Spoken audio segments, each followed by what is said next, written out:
Tywin Lannister's true strength was never brute force alone, but his ability to understand the psychology of his enemies and weaponize their expectations against them. In orchestrating the Red Wedding, he recognized that Robb Stark's greatest vulnerability was not military weakness, but honor.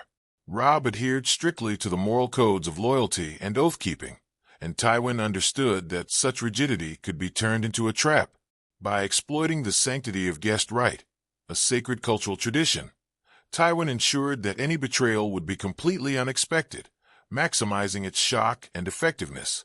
The alliance with House Frey was the cornerstone of Tywin's plan, but it was more than just a political agreement. It was a calculated manipulation of wounded pride. Walder Frey had been insulted when Robb broke his marriage pact, and Tywin saw an opportunity to transform that resentment into lethal cooperation. Rather than forcing loyalty, Tywin nurtured Frey's bitterness, allowing it to fester until betrayal became not just acceptable, but desirable. This emotional leverage was key to ensuring that the Freys would commit fully to the plan. Tywin also carefully coordinated with House Bolton, recognizing Roose Bolton's ambition and lack of moral restraint. Bolton was not merely an accomplice, but a critical piece of the puzzle, providing internal access to the Stark camp. By turning one of Robb's own bannermen against him, Tywin ensured that the betrayal would come from within, making it far more devastating than any external assault. This internal fracture amplified the chaos and ensured that Robb's forces would be caught completely off guard. The timing of the Red Wedding was another element of Tywin's meticulous planning. He chose a moment when Robb's army was vulnerable, celebrating, disarmed, and emotionally relaxed. A battlefield confrontation would have risked significant losses, but an attack during a wedding feast guaranteed minimal resistance. Tywin's approach demonstrates his preference for efficiency over glory. He sought victory with the least cost, even if it meant abandoning traditional notions of honor. Tywin's use of symbolism also played a crucial role in the psychological impact of the event. The violation of guest right was not just a tactical decision, but a message to the rest of the realm. It signaled that the Lannisters were willing to break even the most sacred customs to achieve their goals. This created an atmosphere of fear and unpredictability, discouraging rebellion by making it clear that no one was truly safe from Lannister retaliation. Another key aspect of Tywin's tactic was plausible deniability. Although he orchestrated the event, the actual execution was carried out by the Freys and Boltons. This allowed Tywin to maintain a degree of political distance from the massacre, avoiding direct blame while still reaping the benefits. In the complex political landscape of Westeros, maintaining appearances was just as important as achieving results. Tywin also understood the importance of narrative control following the event. By framing the Red Wedding as a justified response to betrayal, he sought to legitimize the massacre in the eyes of other noble houses. Controlling the story ensured that potential allies would not unite against him, and instead might even view his actions as a harsh but necessary assertion of power. The economic implications of the Red Wedding were also part of Tywin's broader strategy. By eliminating a major rival force without prolonged warfare, he preserved Lannister resources and stability. War is costly, and Tywin's ability to end a conflict swiftly through calculated treachery ensured that his house remained financially and militarily dominant. Tywin's tactic also relied on the assumption that fear could be more effective than respect in maintaining power. The Red Wedding served as a brutal demonstration of what happens to those who oppose the Lannisters. This psychological dominance reduced the likelihood of future uprisings, as potential enemies would think twice before challenging a house capable of such ruthless efficiency. Ultimately, the Red Wedding exemplifies Tywin Lannister's core philosophy, that power is best maintained through intelligence, manipulation, and decisive action. It was not a spontaneous act of cruelty, but a carefully engineered operation designed to eliminate threats, consolidate power, and reshape the political landscape in his favor.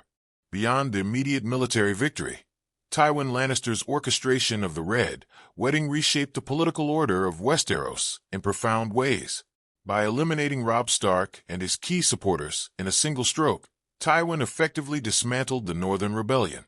This was not just a tactical win, but a strategic reset of the balance of power, allowing the Lannisters to reassert dominance over the Seven Kingdoms without the need for prolonged conflict.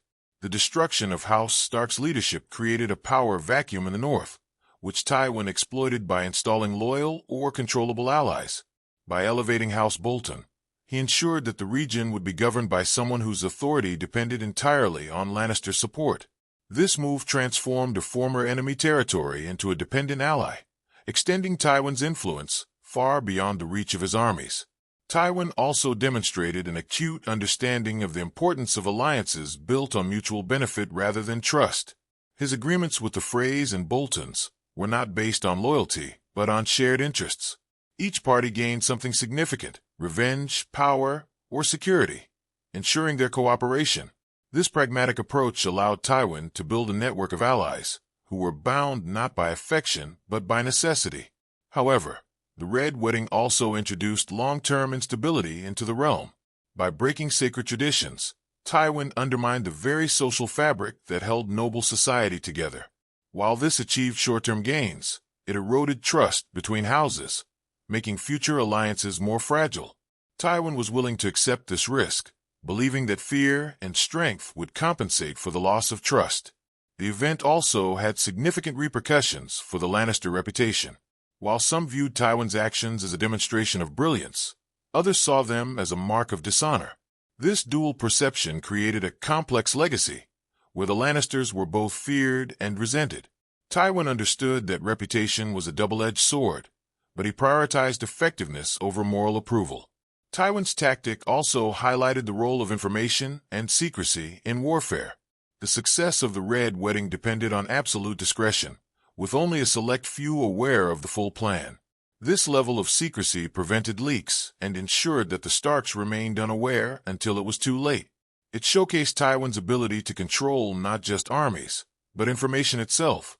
Another consequence was the shift in how wars were fought in Westeros.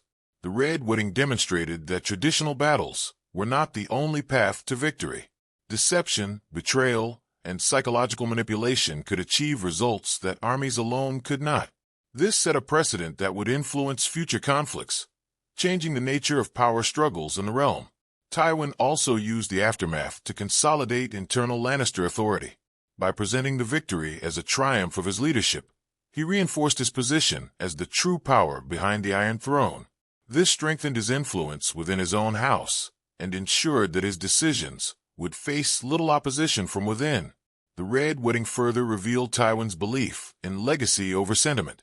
He was willing to commit an act that would be remembered as one of the most infamous betrayals in history if it meant securing his family's dominance. For Tywin, the judgment of history was less important than the survival and supremacy of House Lannister. In the end, Tywin's secret tactic was not just about winning a single event, but about redefining the rules of power. The Red Wedding stands as a testament to his strategic genius and ruthless pragmatism, illustrating how far he was willing to go to achieve his goals, and how deeply he understood the interplay between fear, loyalty, and control.